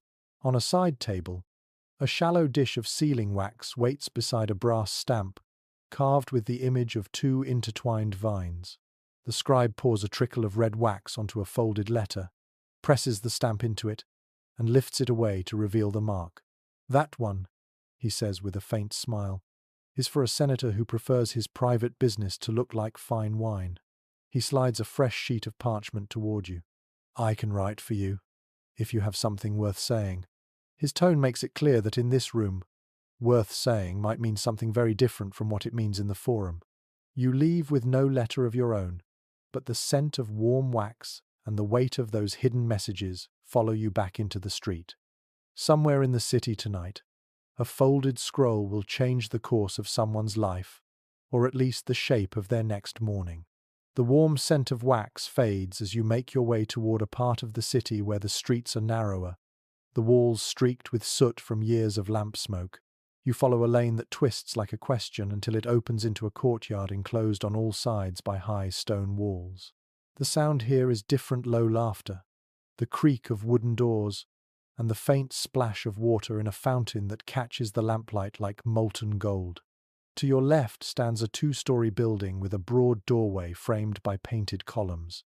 The plaster around it is decorated with faded frescoes, figures reclining on couches, sharing cups of wine, draped in fabrics the color of ripe plums. Above the door, a small terracotta plaque bears the outline of a reclining woman, her hand raised in greeting. You've arrived at one of the city's lupanaria, the brothels that made Pompeii infamous even in its own time. Archaeological records make clear that such places were more than just rooms for hire. They were designed with intention, narrow halls lined with cubicula, each space adorned with frescoes that doubled as advertisements for the specialties offered within. Some were crude, others surprisingly artful, but all served as a kind of visual contract between patron and worker. A woman in a deep red tunic greets you at the entrance. Her hair is pinned high, streaked with gold powder that glints in the lamplight. Without asking your name, she gestures toward the interior, where the walls are alive with color-painted scenes of feasts, gardens, and figures in poses that leave little to interpretation. One unusual detail noted in tavern ledgers is that some brothels charged more for rooms whose frescoes were considered particularly well executed, as though the art itself could heighten the experience. Looking around, you see why. In one panel, a couple reclines beneath an arbor heavy with grapes, the painter having taken great care with the folds of the cloth and the gleam of the wine. The air is warm and heavy with the scent of oil lamps mixed with perfume. Voices drift from behind curtained doorways, soft laughter, the clink of a cup being set down, the shuffle of feet on mosaic floors. A servant moves past carrying a tray of bread and olives, a reminder that in Rome, even here, hospitality was part of the service. The debate among scholars continues over whether these establishments were primarily visited by laborers and sailors, or whether the elite also slipped through their doors under cover of anonymity. Judging by the quality of the frescoes and the gold pins in the hair of the woman at the door, this is no place for the desperate alone. In the central hall, a low couch is set beside the fountain. A man reclines there, speaking to two women whose laughter flows as easily as the water. Their conversation drifts between flirtation and business. The shifts so seamless you can't tell where one ends and the other begins. You linger just long enough to take in the atmosphere, the warmth, the colors, the subtle choreography of movement and glance before stepping back into the courtyard. The sound of the fountain follows you out, blending with the murmur of other streets just beyond the walls. In Rome, even the most transactional of spaces carried its own form of theatre, and the stage here was as carefully painted as any in the Forum. The night feels thicker as you leave the courtyard, the scent of lamp oil and perfume giving way to the dry tang of dust and leather. The street slopes downward toward the city's edge, where the glow of torches flares high above the rooftops. You follow the sound of distant cheering until it swells into a roar, and then you see it the outer walls of the amphitheatre, lit like a crown against the dark. By day, this is the arena where gladiators earn their fame in the sand. But tonight, the crowd is gone, the gates are closed, and the noise comes from somewhere else, a small training yard tucked beside the arena itself. Here, under the light of a few flickering braziers, men move with the restless energy of fighters who haven't yet learned to sleep after combat. Historical accounts tell us that gladiators occupied a strange place in Roman society, despised as slaves or outcasts by some, adored as living idols by others. Off the sand, they attracted a level of attention that sometimes eclipsed senators and generals, their allure sharpened by the danger they carried with them. Near the fence, a young fighter leans against a post, laughing with a pair of women dressed in simple but well-cut tunics. His hair is damp from training, his arms marked with faint scars. He catches your glance and grins as if to acknowledge the curiosity that follows men like him everywhere. An unusual note in a satirical poem describes how some admirers sought tokens from their favorite gladiators, strips of cloth worn in the arena, even drops of sweat collected on wool as charms for luck or passion. Whether superstition or pure infatuation, the desire to possess a fragment of the fighter's life blurred the line between trophy and talisman. A trainer calls the men back to the yard, and they begin sparring with wooden swords, the thud of each strike echoing in the quiet streets. A few onlookers remain merchants, travelers, perhaps even disguised members of the elite watching with a fascination that has little to do with technique. Experts are divided on whether the gladiators' offstage encounters were encouraged by their laniste, the owners who profited from their fame. Some argue it kept morale high. Others believe it risked scandal or distraction. Judging by the easy smiles and lack of interruption tonight, the rules here seem flexible. One of the fighters breaks away from the group and sits on the edge of a low wall, wiping his face with a cloth. A woman approaches, places a small clay jug beside him, and says something too quiet for you to hear. He looks up, nods once, and takes her hand in his for a brief moment before returning to the yard. The braziers hiss as someone adds fresh oil, their light catching the pale scars and polished helmets hanging on the wall. You turn away, knowing that while the arena belongs to the crowd, this small yard belongs to moments no audience will ever see. As you walk back toward the main road, the echo of wooden swords follows you, rhythmic and steady, like the heartbeat of a city that never truly sleeps. The steady thud of practice swords fades behind you as you follow a side street lined with shuttered wine shops. The moonlight here feels sharper, catching on every uneven cobblestone. Ahead, a group of men in dark cloaks stands in a half-circle around a torchbearer, their voices low but urgent. As you approach, the torchlight reveals the gleam of a laurel wreath worked into the clasp of one man's cloak. You know the face from coins and statues. Commodus, the emperor himself. Or at least, the rumors are right. The figure before you is not in a palace tonight but standing in the open street, smiling like a man on the verge of breaking his own rules. Surviving accounts paint Commodus as a ruler who blurred the lines between spectacle and governance. Known for fighting in the arena, he enjoyed turning public entertainment into personal theatre, often placing himself at the center of both admiration and scandal. Yet what drew even sharper whispers were the private indulgences that followed such appearances, stories of encounters as calculated as any political maneuver. He dismisses most of his retinue with a flick of his fingers, keeping only two close attendants. One steps forward to hand him a cup of wine. The other exchanges a brief glance with a tall woman waiting in the shadows.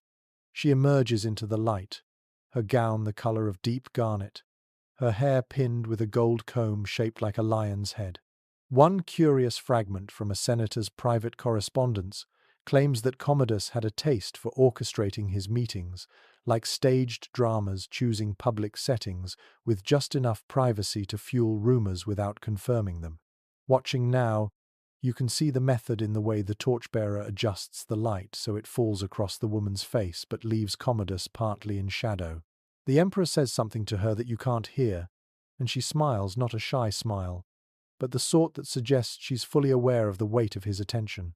They walk together toward a gated courtyard, the attendants hanging back just enough to make the pair appear alone.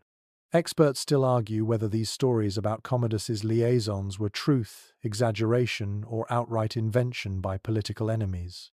But seeing him here, moving through the city like an actor in his own play, you understand why such tales found fertile ground. From your spot at the corner, you watch as the gates open and swallow the two of them into darkness. The torchbearer remains outside, leaning casually against the wall, his eyes scanning the street not for threats, but for witnesses. When you finally turn to leave, the image stays with you, the ruler of Rome slipping between the roles of emperor and leading man without missing a step. In this city, power doesn't just command obedience, it commands an audience. The streets grow louder again as you follow the slope toward the Forum, but the energy is different, more chaotic, almost giddy. Laughter spills from every corner, and the air is thick with the smell of roasting chestnuts, sweet wine, and wood smoke. Ahead, the marble columns are draped in garlands of pine and holly, and colored ribbons flutter from balconies. You've stumbled into Saturnalia. By day, this winter festival overturns Rome's normal order, but by night, the reversal is complete. Slaves wear their masters' tunics, senators serve drinks to their household staff, and the city moves in a kind of joyful disarray. The formal greetings of the Forum are replaced with open embraces and mock titles shouted down the streets. Writers of the period agree that Saturnalia was the great equalizer, if only for a handful of days each year. It was a sanctioned inversion of roles, where the usual restrictions on behavior loosened almost to the point of vanishing. Tonight, that looseness is everywhere in the way strangers share cups without asking names, in the bursts of song echoing from side streets, in the sheer density of smiles. Near the steps of a temple, a group of men and women sit in a circle passing a single dice cup. One man in a senator's toga loses a round and is promptly ordered to sing, which he does, but in a bawdy verse that makes his companions howl with laughter. A woman wearing a wreath of ivy leans over to refill his cup, spilling half the wine on his lap and laughing harder when he doesn't flinch. One curious note from a surviving household ledger is that gifts exchanged during Saturnalia often carried hidden messages.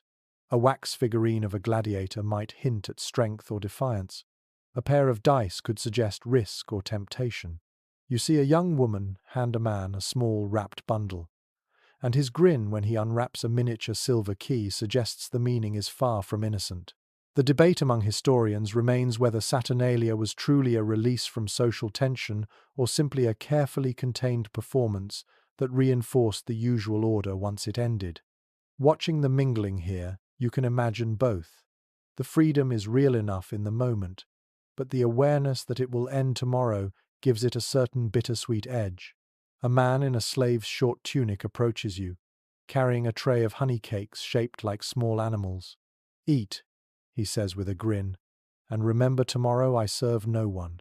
His confidence is easy, born of the 1 week each year when he can speak as boldly as any citizen. In the center of the square, musicians play a fast, playful rhythm. A pair of older women grab each other's hands and dance, their wreaths slipping sideways on their heads. Around them, People chant mock proclamations in imitation of the Senate, declaring absurd new laws for the night. All wine must be free, all kisses must be shared, and the crowd cheers each one. As you slip away into a side street, the music and laughter trail after you. Somewhere behind, the mock senators are still shouting, the ivy wreaths are still tilting, and for tonight at least, Rome is a city where no one stays in their usual place. The sounds of Saturnalia fade behind you as you take a quieter route toward the river. The streets here are lined with narrow, shuttered houses, their upper stories leaning so close that the sky appears only in slivers. You might have missed the small temple entirely, if not for the flicker of a single oil lamp by its entrance. Its door is open just enough to let the scent of incense spill into the street. Inside, the walls are painted with scenes of feasts and garlands. But the mood here is not celebratory. At the center stands a low marble altar, covered in fresh laurel leaves and small clay cups of wine. A group of women in dark tunics kneels around it, their heads bowed. You hear quiet chanting, low and slow, more like a hum than a song. Ancient records, rare and hesitant, describe certain funerary rites in Rome, where mourning and longing intertwined. In some traditions, a departed lover was honored not only with prayers but with tokens of the life shared. A cup from which both had drunk, a fragment of clothing, even a lock of hair. These objects were left at the altar as gifts for the spirit, symbolic acts meant to keep the bond unbroken. One of the women lifts her head, and you see her holding a small bronze mirror, its polished surface catching the lamplight. She places it carefully on the altar beside the wine cups, whispering something you can't catch. A fellow mourner touches her shoulder in silence. An unusual entry in a temple caretaker's journal mentions that some mourners returned long after the burial, visiting the altar at night to speak to the dead as though the conversation had never ended. Whether this was ritual, grief, or an expression of desire for what could no longer be, the record doesn't say. The chanting stops. Each woman takes a sip of wine from a communal cup before pouring the remainder over the laurel leaves. The wine darkens the marble, the scent of it rising to mix with the smoke of the incense. No one weeps. The silence that follows feels heavier than crying. Historians still debate whether these nighttime gatherings blurred the lines between sacred mourning and private indulgence. Standing here, you sense that to those present, the distinction was irrelevant. Grief and desire are both acts of holding on. You step back into the street as the women begin their final bow toward the altar. The night air is cool against your face, carrying the faint aroma of incense with you as you walk. Somewhere behind you, a door closes softly, sealing the temple's light away from the sleeping city. In Rome, even death could be a mirror that reflected longing back at the living. As you walk deeper into the city's labyrinth, the sounds of the night grow distant, leaving only the steady rhythm of your footsteps against the cobblestones. The lanterns grow fewer now, their light weaker, and the night feels thicker with the silence. Ahead, the outline of a narrow bridge appears, the stone barely visible, beneath a coating of ivy and moss. The river beneath it is dark and still, its surface reflecting the faint shimmer of distant stars. The bridge leads into a quieter part of Rome, one where the marketplace is absent, where the streets are narrower and the houses seem to be crammed tightly together as if to keep the noise of the city at bay. Here, you find a small fountain, its water barely a trickle, but the space around it feels sacred, untouched by the celebrations or scandals that have marked the night. A lone figure stands beside the fountain, their silhouette barely visible in the dim light. As you draw nearer, the figure turns slightly, and you recognize the hooded outline of a priestess. She is standing at the edge of the fountain, her hands resting lightly on the stone basin, her face framed by the soft glow of a dying lantern. In Rome, the temple and the street often collided, their spaces blurred by the fluidity of public and private life. Here, it is clear that she, too, is a part of both the sacred and the profane. She does not speak but simply nods toward the water, as though inviting you to witness something only the river knows. A small inscription etched on the side of the fountain catches your eye, its letters worn with time. In the stillness, all things are seen. Whether the words were left as a prayer, a warning, or a forgotten statement of philosophy, they seem to capture the essence of Rome itself, an empire where everything and nothing exist in perpetual motion, all hidden in plain sight. You approach the fountain, dipping your fingers into the cool water. The ripples scatter outward, but they quickly settle, leaving no trace. For a moment, you wonder whether this is the city's true essence, the fleeting moments that pass unnoticed by most, the quiet places where the soul might come to rest, and the spaces where desire and duty, love and loss, all merge into the steady flow of time.